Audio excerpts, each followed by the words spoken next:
नमस्कार, स्वागत है आप सबों का आपके अपने YouTube channel maths with Vedanand और कोसी कोचिंग सेंटर के साझे प्लेटफॉर्म पर।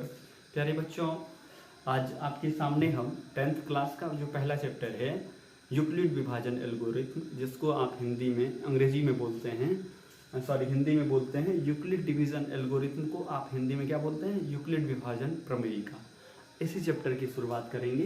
तो चैप्टर की शुरुआत करने से पहले कुछ छोटी छोटी चीज़ें होती हैं जिससे बच्चे अनभिज्ञ होकर के इसको बोझ समझ लेते हैं। तो वो सारी चीज़ें जो कि बहुत छोटी है लेकिन बहुत इम्पॉर्टेंट है, उस पर चर्चा करते हैं।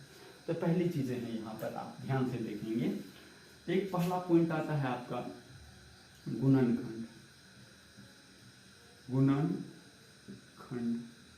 और जिसको आप अंग्रेजी में बोलते हैं फैक्टर, और एक दूसरा आता है 2 नंबर में, जिसको कि हिंदी में आप बोलते हैं गुणज और अंग्रेजी में बोलते हैं मल्टीपल। तो 2 चीज़ें हैं, एक कहलाती है गुणनखंड जिसको हिंदी में बोलते हैं, अंग्रेजी में बोलते हैं फैक्टर, और एक होता है गुणज जिसको आप बोलते हैं मल्टीपल। अब दोनों चीज़ समझना है आपको क्या होता है एक्चुअल में। जैसे हमने एक नंबर लिया, जैसे हमने नंबर लिया 6, और अगर मैं पूछूं कि बताओ कि इस 6 को कौन कौन संख्या ऐसी है जो पूरी तरह से विभाजित कर रही है, इस 6 को कौन कौन सी ऐसी संख्या है जो पूरी तरह से विभाजित कर देंगी। कहने का मतलब कि इस 6 में किस किस नंबर से भाग दीजिएगा तो शेष शून्य बचेगा। यानी इस 6 में किस किस नंबर से भाग दीजिएगा कि शेष क्या बचे? शून्य बचे। यानी यहाँ पर कौन कौन नंबर रखिएगा भैया कि यहाँ पर कट्टम कुट्टा आ जाए। तो कहेंगे सर पहली बार तो यहाँ 1 रखिएगा, तो 6 टाइम्स में ई कट्टम कुट्टा हो जाएगा। तो पहली संख्या जो कि पूरी तरह से काट पा रही है 6 को, वो 1 है। फिर देखिए यहाँ पर अगर आप 2 रखेंगे तो यहाँ पर 3 हो जाएगा, 2 3 जा 6, फिर भी खत्म हो गया। तो दूसरी संख्या 2 है। ठीक इसी तरह से यहाँ पर तीसरी संख्या 3 भी रखिएगा, 3 दूना 6 होके खत्म हो जाएगा। यानी इस 6 को 3 भी काट रही है। लेकिन अगर यहाँ पर आप 4 रखेंगे तो 4 से ये पूरी तरह से कटने वाली नहीं है, यहाँ कटने वाली ये नहीं है। यहाँ आपको क्या बच जाता है? रिमाइंडर 2 बच जाता है। तो कहेंगे कि 4 से 6 पूरी तरह से नहीं कट रही है, इसीलिए पूरी तरह से नहीं कट रही है तो यहाँ हम इंक्लूड नहीं करेंगे। चलिए अब 5 से भी कटेगी क्या? 5 से भी नहीं कटेगी, लेकिन 6 से तो कहिएगा सर 6 से तो कट रही है, क्योंकि यहाँ 6 देंगे तो 1 टाइम्स में 6 आकर के खत्म कर देगा। तो देखिए इस 6 को काटने वाली संख्या एक 6 फिर भी है। तो एक चीज बताइए कि 6 को पूरी तरह से काटने वाली संख्या कौन कौन है? 1 2 3 और 6। तो याद रखिएगा प्यारे बच्चों कि इस नंबर को, किस नंबर को? इस 6 को जो जो डिजिट, जो जो संख्या पूरी तरह से काट देंगी वही संख्या इस 6 का कहलाएंगी गुणनखंड। क्या कहलाएंगे इसका? गुणनखंड। क्या कहलाएंगी? गुणनखंड। क्या कहलाएंगे बाबू? गुणनखंड। यानी गुणनखंड क्या हुआ? किसी संख्या को जो जो संख्या पूरी तरह से काट दे वो सारी की सारी संख्या उस संख्या का गुणनखंड कहलाएगी। जैसे मैं यहाँ पर 8 रख दूं तो 8 को काटने वाली संख्या कौन कौन है? तो कहिएगा 1 है, 2 है, 4 है, हाँ, और 8 है। आप देखेंगे कि इस चारों संख्या में अगर आप गौर से देखेंगे तो ये चारों की चारों संख्या इस 8 को क्या कर देती हैं? पूरी तरह से डिवाइड कर देती हैं। हाँ, तो इसका मतलब कि 8 का एक गुणनखंड 1 है, 2 है, एक 4 भी है और एक 8 भी है। तो ये सारी की सारी संख्याएं जो इस 8 को पूर्णतः विभाजित कर देती हैं वो सारी की सारी संख्या क्या कहलाएंगी? गुणनखंड कहलाएंगी। क्या कहलाएगी? गुणनखंड। ठीक है, चलिए अब गुणनखंड की बारी खत्म। अब आ जाते हैं मल्टीपल यानी गुणज पर। गुणज को समझते हैं, गुणज क्या होता है। अगर मैं गुणज की बात करूं, थोड़ा गौर से देखिएगा, इसको मैं अभी मिटा रहा हूं। गुणज की अगर मैं बात करूं, ध्यान रखेंगे, थोड़ा ऊपर लिख रहा हूं, गुणज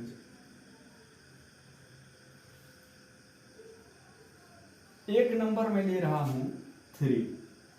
अब मैं आपको बोल रहा हूं कि इस 3 को पहले आप 1 से मल्टीप्लाई करिए। ये 3 है, पहले आप 1 से मल्टीप्लाई करिए तो क्या हो गया 3। तो 1 से मल्टीप्लाई करने पर 3 आया, वही 3 है। अब 1 के बाद 2 से मल्टीप्लाई करते हैं तो क्या आ जाता है 6 आ जाएगा। अब इसी 3 को 3 से मल्टीप्लाई करिए, क्या आ गया 9 आ गया। अब इसी 3 को फिर 4 से मल्टीप्लाई करिए, क्या हो जाएगा 12 हो जाएगा। अब इसी 3 को 5 से मल्टीप्लाई करिएगा तो 15 आएगा। अब इसी 3 को आप इसी 3 को मल्टीप्लाई करते जाइएगा जैसे n से, तो क्या आ जाएगा 3n आ जाएगा। और ये सीरीज जो है आपको आगे बढ़ती जाएंगी, कहाँ तक जाएंगी बढ़ के इसका कोई गारंटी नहीं है, लेकिन ये सीरीज इसी तरह से बढ़ती जाएंगी। तो आपने देखा कि अगर किसी भी संख्या का गुणनखंड हमको फाइंड करना होता है तो हम खोजते हैं कि भैया उस संख्या को कौन कौन संख्या पूरी तरह से क्या करती है काट देती है। उस संख्या को कौन कौन संख्या पूरी तरह से काट देती है। यदि किसी संख्या को दी गई संख्या पूरी तरह से काट रही है तो वो दी गई सारी की सारी संख्या कहलाएंगी क्या, सारी की सारी संख्याएं कहलाएंगी फैक्टर गुणनखंड। लेकिन गुणज में इसका ठीक विपरीत होता है। गुणज में क्या होता है ठीक विपरीत होता है। आपने देखा कि 3 का हमने लगातार 4-5 गुणज लिया और इस तरह से लिखना स्टार्ट कर दिया। तो हम क्या यहाँ पा रहे हैं भाई, यहाँ पर गौर से समझना। अभी हम यहाँ पर 6 लिखे थे और इसका क्या लिख रहे थे हम गुणनखंड। क्या लिख रहे थे गुणनखंड। 6 का क्या लिख रहे थे भाई गुणनखंड। क्या क्या था तो 1 था, 2 था, 3 था और 6 था, गुणनखंड था। अब इसी 6 का अगर मैं लिख दूं क्या गुणज, क्या लिख दूं गुणज, तो गौर से देखिए गुणज क्या हो जाएगा तो कहिएगा सर 6 छक्का 6, 6 दूना 12, 2 से गुना किए, 3 से गुना किए 18, 4 से गुना किए 24, 5 से गुना किए 30, इसी तरह से गुना करते जाएंगे, हमारा आगे आते जाएगा। तो आप इन दोनों में एक साधारण सा अंतर आप पाएंगे। देखिए भाई कि ये जो संख्या है मूल रूप से 6, इस 6 को ये सारी की सारी संख्या काट रही है।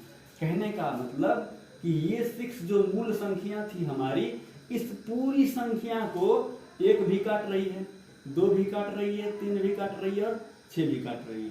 ठीक है, लेकिन यहाँ पर तो काटने वाली बात आ गई। तो जितनी संख्या इसको काट रही हैं वो सारी की सारी संख्या कहलाएंगी हमारा गुणनखंड। क्या कहलाएगी, ये सारी की सारी संख्या कहलाएंगी गुणनखंड। बट अब मैं गुणज की बात कर रहा हूँ। गुणज क्या होता है, वही 6 है। अब देखिए वही क्या है 6, वही 6 है, लेकिन देखिए इस 6 को क्या सारी की सारी संख्या काट पा रही है, नहीं काट पाएंगे। वो खाली 6 से 6 कटेगी और बाकी किसी से भी ये 6 पूरी तरह से नहीं कटेगी। लेकिन यहाँ अगर आप थोड़ा सा और नजर तेज करेंगे तो आप देखेंगे कि भैया इस 6 से ये सारी की सारी संख्या कट जा रही है। इसका मतलब क्या कि पहली बार में पहली चीज जो हम देखे थे तो वहां मेन संख्या दी गई सारी की सारी संख्या से कट रही थी, लेकिन यहाँ पर दी गई संख्या से वो सारी की सारी संख्या कट रही है।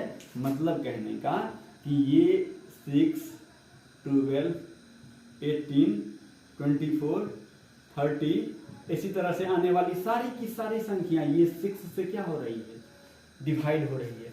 इसका मतलब कि पहली बार जो आपने देखा तो दी गई संख्या से वो संख्या कट रही है, लेकिन यहाँ पर दी गई संख्या को देखिए, दी गई संख्या यहाँ पर गौर से देखिए, फिर से दी गई संख्या इन सब से कट रही है और यहाँ पर दी गई संख्या इन सब को काट रही है। तो अंतर नजर आ गया दोनों में। ठीक है, समझ में आ गया चीजें। ठीक, कि गुणनखंड क्या होता है भैया कि किसी संख्या को पूर्ण रूपेण काटने वाली वो सारी संख्याएं, वो सारी संख्याओं का ग्रुप गुणनखंड कहलाता है। लेकिन गुणज क्या कहलाता है, दी गई संख्या से जितनी संख्याएं कट रही हैं उन सारे का ग्रुप आपको जो है क्या कहलाता है, तो वो कहलाएगा आपको गुणज। अब बात करते हैं आगे की तरफ। अब देखिए यूक्लिड विभाजन एल्गोरिथम जानने से पहले इतना चीज हमने जाना अब कुछ चीजें हैं जो कि काफी इंपॉर्टेंट है, इनको देखते हैं। वो क्या है, हमने 2 नंबर लिया, हमने 2 नंबर लिया, एक ले लिया ए, दूसरा ले लिया बी। एक नंबर हमने लिया ए, दूसरा नंबर हमने लिया बी। और यहाँ पर ये सोच लीजिए, जरा सा दिमाग को समझा लीजिए भैया कि ए जो है ना बड़ा है बी से। इस चीज को थोड़ा देर के लिए ख्याल रखिए कि हमने जो 2 नंबर लिया ए और बी, इसमें ए बड़ा है और बी क्या है, छोटा है। ए बड़ा है बी छोटा है। अब गौर से समझिए, जब ए बड़ा है बी छोटा है तो करते क्या है हम यहाँ कि इस ए को इस बी से पूरी तरह से क्या करते हैं, डिवाइड करते हैं। इस बी से ए को डिवाइड करते हैं। बी से किसको डिवाइड करते हैं बाबू, ए को। तो ऐसा मान के चलिए कि यदि हम ए को बी से भाग लगाते हैं ना, तो क्यू टाइम्स में आर शेष बचता है। क्या शेष बचता है, क्यू टाइम्स में आर शेष बचता है। ठीक है, यदि मैं ए को बी से डिवाइड करता हूं तो ऐसा मान के चलिए कि क्यू मर्तबे जिसको आप बोलते हैं, क्यू टाइम्स, हाँ, बी से ए को डिवाइड किए तो क्यू टाइम्स में आर रिमाइंडर बचा। ऐसा आप सोच के चलिए। तो जरा आप बताइए कि अगर बी से ए को डिवाइड किया तो आपको पता होगा कि ये बी कहलाता है आपको भाजक। क्या कहलाता है जी, भाजक। ये क्यू आपका कहलाएगा भागफल। समझते चलिए, क्यू कहलाएगा भागफल।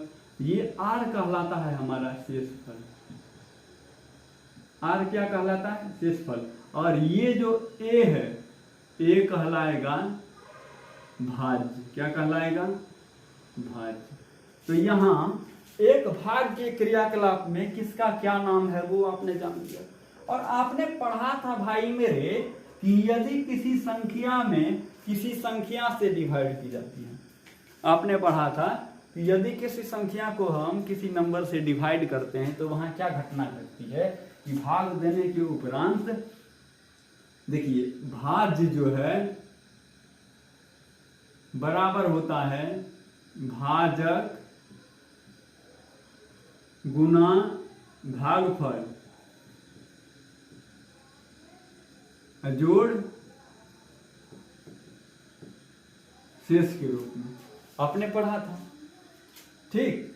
अब गौर से देखेंगे कि भाज्य क्या है, तो भाज्य है ए, तो भाज्य के नीचा में ए लिखेंगे, बराबर का बराबर। भाजक है बी, तो बी लिखेंगे, गुना तो गुना, भागफल क्यू, और शेषफल क्या हो गया, आर हो गया। तो इसी बात को हम लिखते हैं ए बराबर बी क्यू प्लस आर।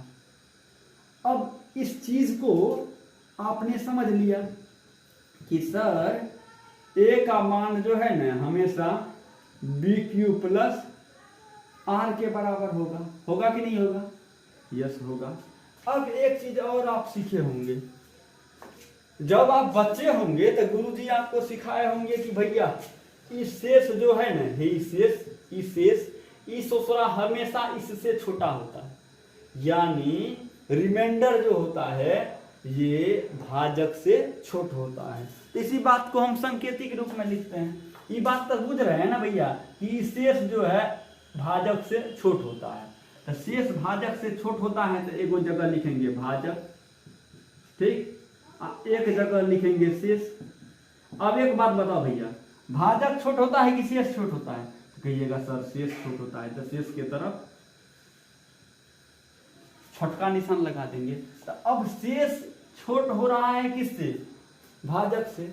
और एक चीज होता है कि भैया भाजक से तो हमेशा शेष छोटे होगा, लेकिन कभी कभी जो है ना शेष, कभी कभी शेष जो है ना, कभी कभी शेष शून्य के बराबर भी हो जाता है। कभी कभी शेष जब पूरा पूरी कट जाता है तो क्या होता है, शून्य के बराबर हो जाता है। होता है कि नहीं। तो इसी बात को हम लिखते हैं, क्या लिखते हैं भैया कि अब इसको लिखिए, भाजक क्या है, तो भाजक है बी, यानी बी जो है हमेशा बड़ होगा किससे, शेष से, यानी आर से। इसका मतलब कि आर हमेशा क्या होगा, छोट होगा बी से। हाँ या नहीं, हाँ या नहीं, तब होगा। और इसी चीज को और हम थोड़ा सा आसान कर देते हैं कि भैया आपने कहा कि आर छोट होगा बी से, आर क्या होगा, छोट होगा बी से, मतलब किससे, भाजक से। और इसी को तो ये भी ना लिख सकते हैं, आर का वैल्यू 0 के बराबर भी होता है कि ना। तो इसको लिख सकते हैं कि आर लेस देन बी, और यही आर 0 के क्या है, बराबर ही है। तो यहाँ पर आर बराबर 0 लिखते हैं। तो ये आपको जो टर्म दिख रहा है ना, इसी टर्म को हम बोलते हैं लगातार विभाजन। क्या बोलते हैं इसी को, विभाजन की एक कड़ी ही है। क्या है, विभाजन की एक कड़ी ही है। और इसी कड़ी जो कि लगातार विभाजन के रूप में आपको दिख रहा है, इसी को हम बोलते हैं यूक्लिड विभाजन प्रमेयिका, जहां पर शेष का मान जब तक शून्य नहीं आता है तब तक भाग की क्रिया हम जारी रखते हैं। तो एक ऐसी सर्वसमीका जिसमें लगातार भाग की क्रिया अगर जारी रखी जाए, तब तक भाग की क्रिया जारी रखी जाए जब तक शेष शून्य न आ जाए, तो उस तरह के भाग को, उस तरह के लगातार विभाजन की प्रक्रिया ही कहलाती है यूक्लिड विभाजन प्रमेयिका। यहां तक किसी बच्चे को कोई दुख तकलीफ नहीं हुआ होगा। अब देखिए, यूक्लिड विभाजन प्रमेयिका के आधार पर हम करते क्या हैं कि मोसो निकालते हैं। यूक्लिड विभाजन प्रमेयिका के आधार पर हम क्या निकालते हैं, मोसो निकालते हैं। तो मोसो निकलता कैसे है, देखिए सबसे पहली बात कि लॉसो, बहुत बच्चे को तो ये भी पता नहीं होगा कि भैया लॉसो क्या होता है, मोसो क्या होता है। पता है लॉसो मोसो क्या होता है, नहीं पता होगा। बहुत बच्चे को ये भी चीज पता नहीं होगा कि लॉसो क्या होता है, मोसो क्या होता है 10th क्लास के अंदर। तो वैसे आप लोग वर्बली आप लोग लॉसो और मोसो निकालने सीखे हैं, लेकिन ये पता नहीं है, तो वो भी बता देंगे। पहले चलते हैं कुछ चीजें और समझते हैं। जैसे पहले चल देते हैं लॉसो मोसो पर। क्या दिक्कत है, आप दो चीज पढ़े होंगे, एलसीएम, और एक चीज पढ़े होंगे एचसीएफ। एलसीएम को हिंदी में बोलते हैं लॉसो,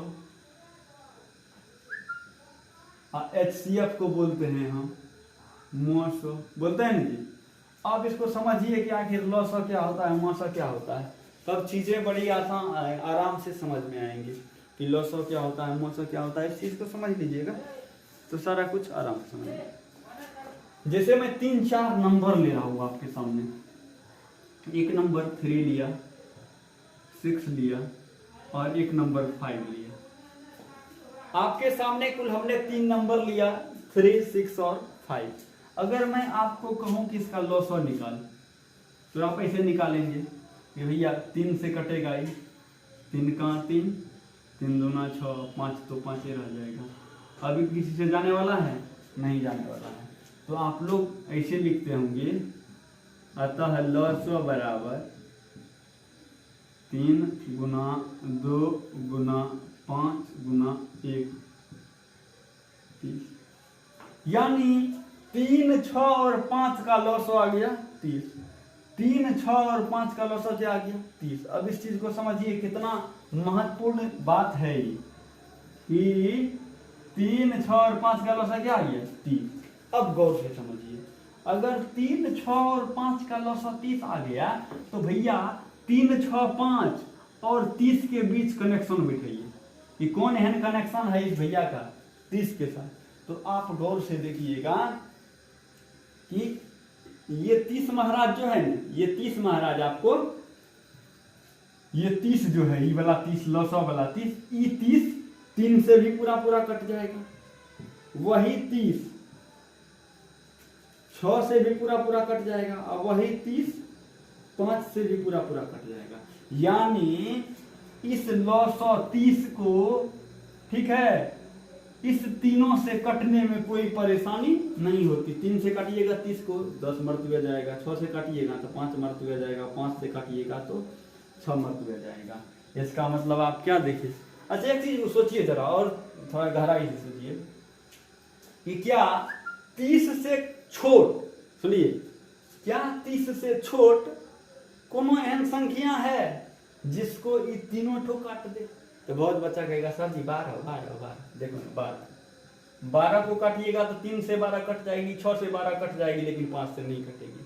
तो आपने देखा कि 30 से छोटी कोई भी संख्या संभव नहीं है जो कि इस तीनों संख्या से विभाजित हो जाए। तो यहां से एक निष्कर्ष निकला भैया कि किसी भी संख्याओं के ग्रुप का लॉसो, क्या निष्कर्ष निकला? किसी भी संख्याओं के ग्रुप का लॉसो वह छोटी से छोटी संख्या होती है, वह छोटी से छोटी संख्या होती है जो दी गई संख्या से पूरी तरह कट जाए। समझ रहे हैं ना? यानी कहने का मतलब कि lasso of 3, 6 and 5, lasso of 3, 6 और 5, 3, 6 और 5 का जो लॉसो प्राप्त होगा 30, इस 30 को काटने वाली यही तीनों संख्या होंगी। 30 वह छोटी से छोटी संख्या है, 30 वह सबसे छोटी संख्या है जो इस तीनों से कटेगी। यानी 30 को काटने के लिए 3 भी तैयार होगा, 6 भी तैयार होगा और 5 भी तैयार होगा। 30 से छोटी कोई भी संख्या नहीं होगी जो दी गई संख्या को काट देगी। अतः एलसीएम का परिभाषा आप लोग लिख लीजिए कि किसी भी संख्या का एलसीएम, लाइट थोड़ा सा क्लियर करो ना यार, आंख पे आता है। हाँ, किसी भी संख्या का एलसीएम वह छोटी से छोटी संख्या होती है, किसी भी संख्या का एलसीएम वह छोटी से छोटी संख्या होती है जो दी गई सारी की सारी संख्याओं से पूर्णतः डिविजिबल हो।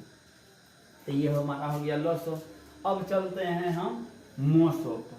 अब कहाँ चलते हैं? मोसो पर।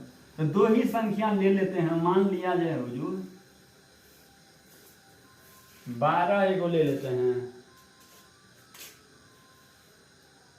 एगो संख्या 12 लेते हैं, ये तो एलसीएम में समझ में आ गया। एगो संख्या 12 ले लेते हैं, एगो संख्या ले लीजिए 21। जिस तरह से अभी आप दी गई संख्याओं का लॉसो फाइंड किए थे, ठीक उसी तरह से इसका मोसो फाइंड करिए। तो तीनों का तो मोसो फाइंड करिएगा तो कैसे फाइंड करिएगा? देखिएगा मोसो कैसे फाइंड करिएगा। आप क्या करिएगा, 12 से 21 को भाग लगाइएगा, तो 12 का, ठीक। अब इस फिर 9 से 12 को भाग दीजिएगा। अब इस 3 से 9 में भाग दीजिएगा। आप भाग तब तक देते रहिएगा जब तक पूरी तरह से कट ना जाए, और अंतिम में जब कट जाती है तो अंतिम भाजक जो कहलाता है, अंतिम भाजक क्या भैया? अंतिम भाजक, अंतिम भाजक यही कहलाता है हमारा मोसो। अंतिम भाजक is called HCF of this number. Last का भाजक ही मोसो कहलाता है। हाँ, अब देखिए, तो इसको गौर से देखिए कि दो नंबर आपके सामने हैं, 12 और 21। एक इसका मोसो आया हुआ है 3, तो कनेक्शन बैठाइए कि 12 और 21 का कनेक्शन 3 के साथ कैसा है। तो आप गौर करेंगे कि 12 और 21 ये जो दो संख्या है, 12 और 21 ये जो दोनों संख्या है, ये 12 और 21 इस 3 से पूरी तरह से कट रहा है। वहां पर क्या देख रहे थे? वहां पर आप देख रहे थे कि जो हमारा लॉसो आया था, वहां पर आप देख रहे थे कि जो हमारा लॉसो आ रहा था ना, वो लॉसो दी गई संख्या से कट जाता था, जिसका वो एलसीएम था, ठीक। लेकिन यहां पर आप देखिए कि 12 और 21 का जो मोसो 3 आया है, इस मोएसो से ही सब कट रहा है। और देखिए, गौर से देखिए, 3 से 12 को काटिएगा तो 4 मरतबे में कट जाएगा, और 3 से 21 को काटिएगा तो 7 मरतबे में कट जाएगा। तो यहाँ पर आपके सामने एक तथ्य निकल के आ रहा है कि भैया आपने तो कहा कि ये मोसो से ही सब तो कट जाएगा, तो और कुछ इसके अंदर चीज है छिपा हुआ। तो जरा गौर करिए, क्या 3 से बढ़कर कोई संख्या दुनिया में पैदा हो सकता है जो कि 12 को काट दे? कहिएगा जी सर, 12 को तो 4 काट देगा, 6 काट देगा, 12 काट देगा। तो हाँ, 21 को बताइए 3 से बढ़कर कौन संख्या है जो काट देगी? तो कहिएगा सर काटेगा ना, सातों काट देगा, लेकिन काट तो देगा अलग अलग, तो ढेर सारी संख्या काटने वाली आ जाएंगी, लेकिन 12 और 21 को एक साथ, 12 और 21 को एक साथ, क्या कोई संख्या ऐसी है दुनिया में जो 3 से बड़ है और इस दोनों को काट देगी? तो आप कहेंगे सर जी 12 और 21 को एक साथ काटने वाली कोई भी संख्या दुनिया में 3 से बड़ी पैदा नहीं हो सकती। हाँ, आप देख लीजिएगा कि 12 और 21 को एक साथ, 12 और 21 को एक साथ कोई भी ऐसी संख्या जो कि 3 से बड़ी हो, उससे आप नहीं काट सकते, उससे आप नहीं काट सकते, उससे आप दी गई संख्या को नहीं काट सकते। तो मोसो का परिभाषा निकल के आ गया भैया कि किसी भी संख्याओं का मोसो का परिभाषा आ गया कि किसी भी संख्याओं का मोसो वह बड़ी से बड़ी संख्या होती है जो दी गई संख्या को काटती है। गौर से समझिएगा, लॉसो वह, समझिएगा लॉसो क्या होता था कि किसी भी संख्याओं का एलसीएम, समझिए किसी भी संख्याओं का एलसीएम वह छोटी से छोटी संख्या होती थी जो दी गई संख्या से कटती थी। लेकिन मोसो में क्या हो जाएगा कि किसी भी संख्याओं का मोसो वह बड़ी से बड़ी संख्या होगी जो दी गई संख्या को ही काट देगी। तो दोनों में अंतर पता चल गया होगा जी, चला कि नहीं चला? ठीक है, अब चलिए कुछ काम करते हैं और आगे जिसको प्रूफ भी करके दिखाना है। तो लॉसो मोसो में अंतर आपको नजर आ गया। अब चलते हैं,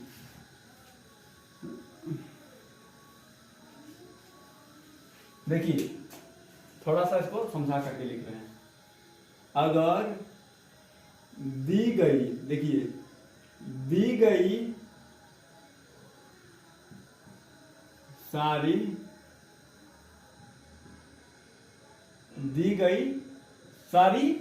संख्या, गौर से समझिएगा, दी गई सारी संख्या, अगर दी गई सारी की सारी संख्या, इसको गौर से ध्यान में रखिएगा कि दी गई सारी की सारी संख्या जब कहीं चर्चा में आएगा तो इसका मीनिंग क्या लेना है ये आगे हम बताएंगे। अभी खैर छोड़ दीजिए इसको। अगर कहीं भी दी गई सारी की सारी संख्याएं लिखी रहेंगी तो उसका क्या मायने होता है वो आगे हम बता देंगे। अभी छोड़ दीजिए। अब 2 नंबर ले लेते हैं, जैसे हमने लिया था अभी। हाँ, अभी ले लेते हैं दूसरा। 12 ले लिए और 18 ले लिए, यही 2 नंबर है आपका। तो सबसे पहले लॉसो निकाल लीजिए 12 और 18 का। तो कहिएगा सर जी 12 और 18 का लॉसो अगर आप निकालोगे तो 12 और 18 का लॉसो हो जाएगा 36। आप निकाल के देखना ना, डगीर घीच। और इसी 12 और 18 का एचसीएफ अगर आप निकालोगे, इसी 12 और 18 का क्या निकालोगे, एचसीएफ अगर निकालोगे तो निकल के आ जाएगा। अच्छा, आप लकीर खींच के निकालते रहिएगा ना, आप लकीर खींच के निकालते रहिएगा। 12 18 का 36 आएगा एलसीएम और एचसीएफ आ जाएगा 6। अब इस चीज को गौर से देखिए, हम क्या करते हैं कि इस दोनों संख्याओं को गुना करते हैं, इस दोनों संख्याओं को गुना कर देते हैं। 12 और 18 को गुना कर देते हैं। 12 और 18 को गुना करने के बाद 12 और 18 का क्या निकल के आया है 36, तो करिएगा एलसीएम। अब 12 और 18 का 6 कौन सी निकल के आया है एचसीएफ। तो आप क्या करिए कि 12 और 18 को भी गुना कर दीजिए, एलसीएम और एचसीएफ को भी गुना कर दीजिएगा। तो आप देखिएगा 18 दूना 36, 18 का 18 2 25, 18 3 21, तो 216 आएगा। इधर भी आप गुना करिएगा ना, 6 के 36, 3 6 के 18, 3 21। तो यहाँ भी आप देख रहे हैं कि 216 आया, यहाँ भी आप देख रहे हैं 216 आया।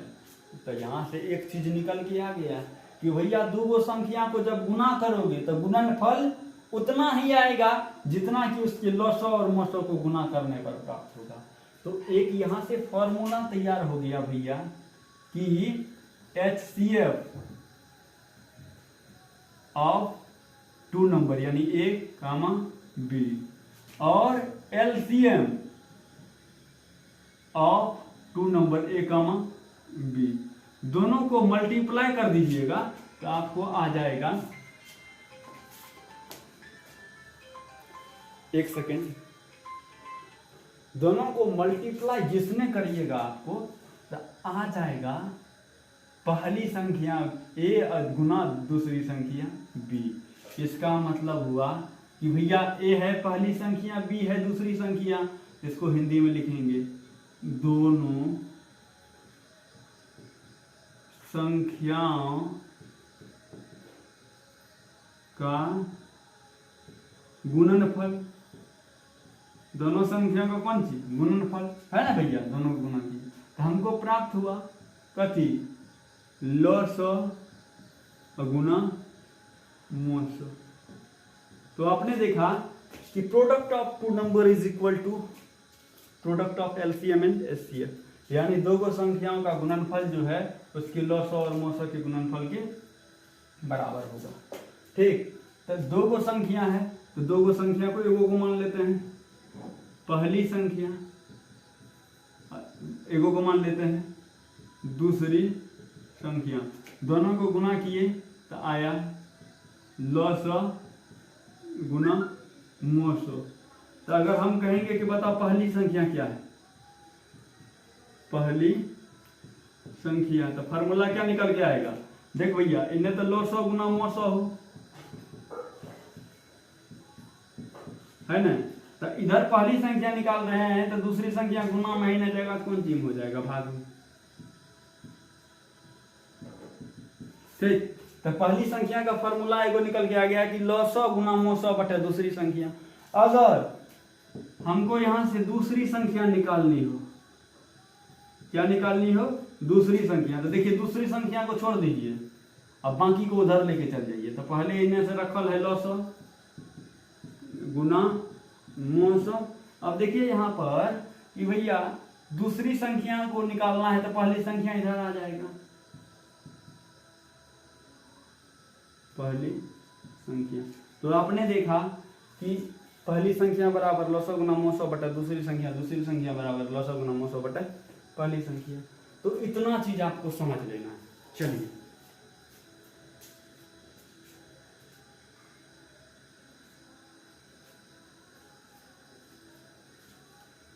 ठीक ना, इतना चीज आपको समझ में आ गया होगा कि कहाँ क्या होता है। अब बढ़ते हैं हम अगले अप्रोच की तरफ, ठीक है, मिटा दे रहे हैं।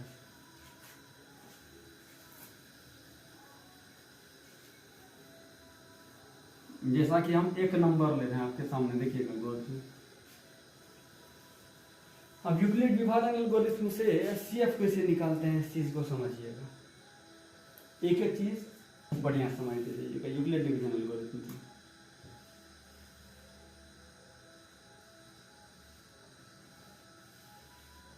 जैसे मैं यहाँ पर ले लेता हूँ एक संख्या 75 और दूसरी संख्या ले लेता हूँ 125। दो नंबर लिया हमने, एक नंबर लिया 75 और दूसरा 125। अगर मैं कहूँ इसका एचसीएफ निकालो, तो अगर केवल मैं एचसीएफ पूछूं तो आप क्या करोगे, 75 से भाग दोगे 125 में, तो 50 यहाँ बचेगा। फिर इस 50 से 75 को डिवाइड करोगे, 1 टाइम्स लगेगा 25 आएगा। फिर 25 से 50 को डिवाइड करोगे, कट जाएगा। ये अंतिम भाजक जो है ना, यही कहलाएगा मोस। तो इसमें नहीं ना।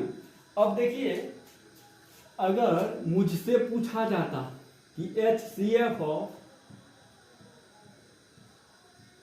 75 125, तो आप कहते सर जी आंसर इज 25।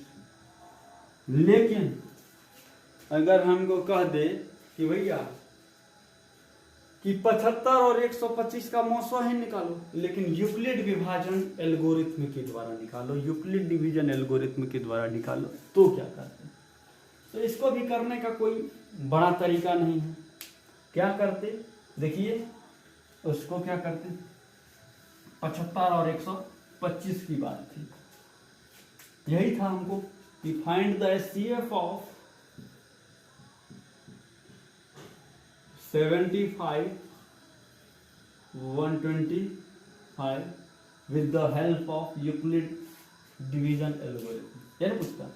तो क्या करते, ध्यान से देखिए, दो नंबर है, उसमें से एगो को ए मान लेते, एगो को बी मान लेते। तो आप ख्याल करिएगा, अभी जब हम ए और बी दो गो नंबर लिए थे यूक्लिड डिवीजन एल्गोरिथम में, तो वो दो गो नंबर में कहे थे कि बी नंबर जो है हमारा बड़ है, ए क्या है, छोट।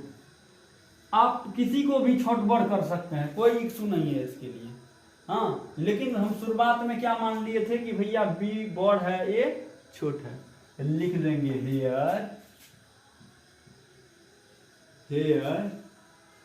ए बराबर बड़का होता है तो 125 और बी बराबर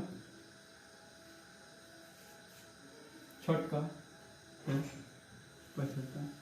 तो हुआ क्या था भैया कि जो छोटका नंबर था उससे बड़का नंबर को डिवाइड किए थे कि नहीं किए थे।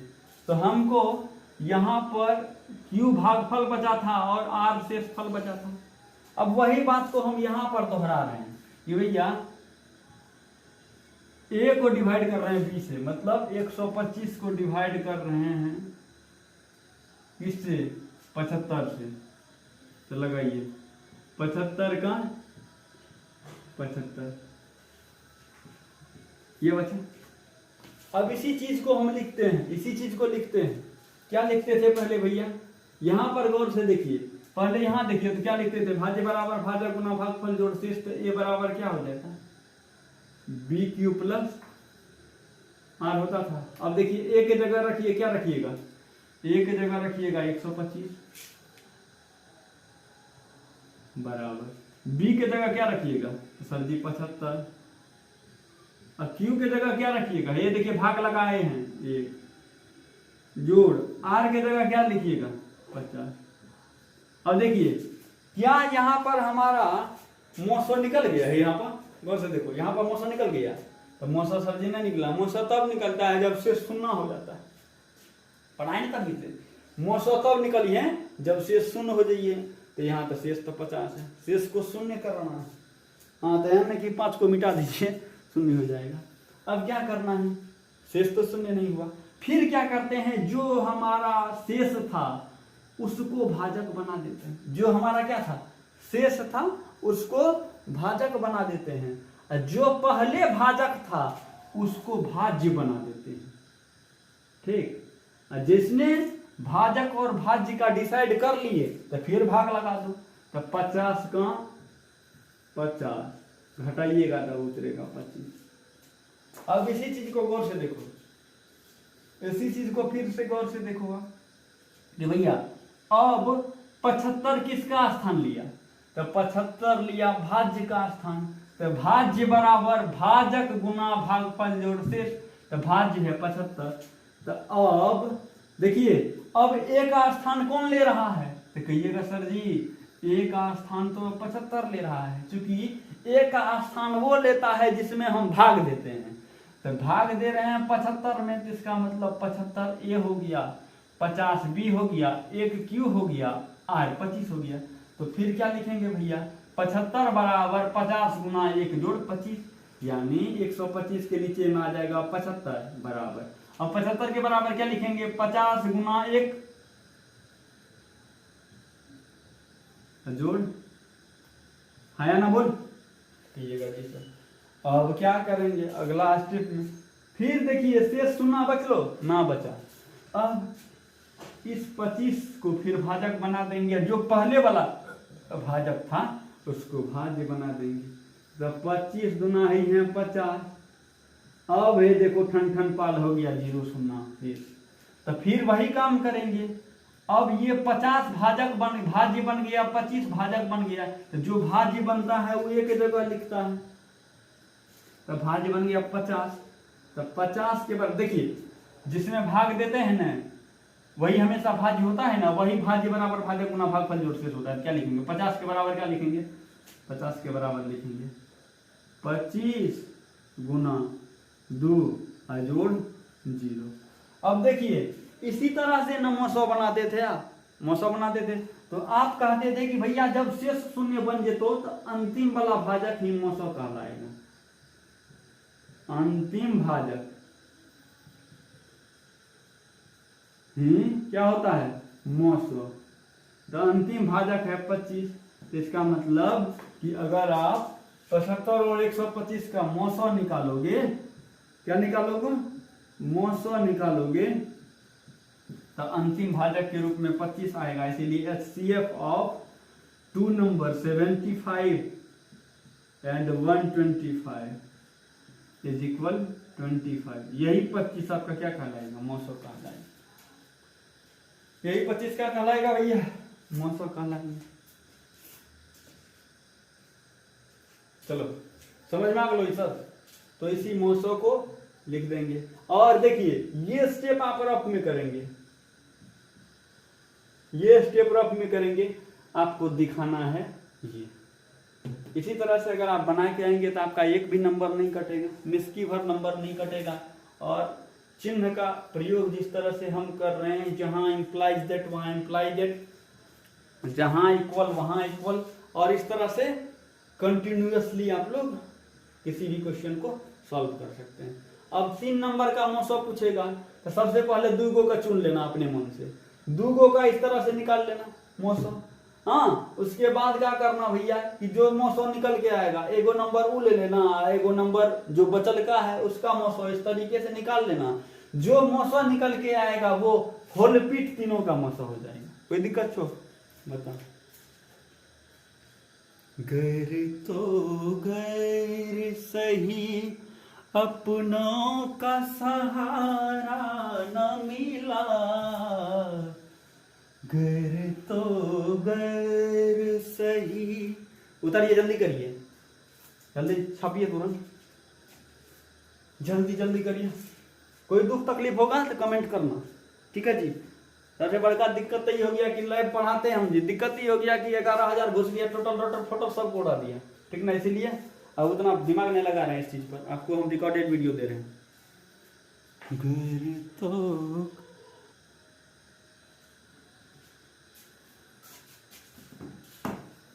इस भरी दुनिया में कोई भी हमारा न हुआ, गैर तो गैर सही अपनों ने। चलिए बिठा दिए, अब अगला चलते हैं। 1 सेकंड रुकिएगा, थोड़ा सा नेट ऑन करते हैं।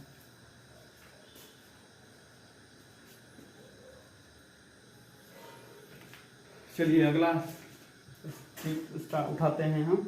तो आपने देख लिया कि यूक्लिड डिवीजन एल्गोरिथम से हम किसी भी नंबर का एचसीएफ कैसे फाइंड आउट करते हैं, ठीक है। और एचसीएफ का ढेर सारा क्या कहते हैं फंडा है, वो सारा चीज़ हम पढ़ा दे रहे हैं। अब ये देख लेते हैं अब क्या करते हैं। चलिए अब स्टार्ट करते हैं। Property of HCF and LCM.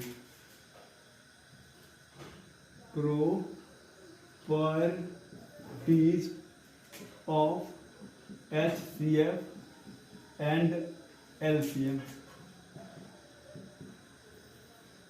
इस भरी दुनिया में कोई भी हमारा न हुआ, गैर तो गैर सही अपनों का सहारा न हुआ। चलिए स्टार्ट करते हैं। Property of HCF and LCM.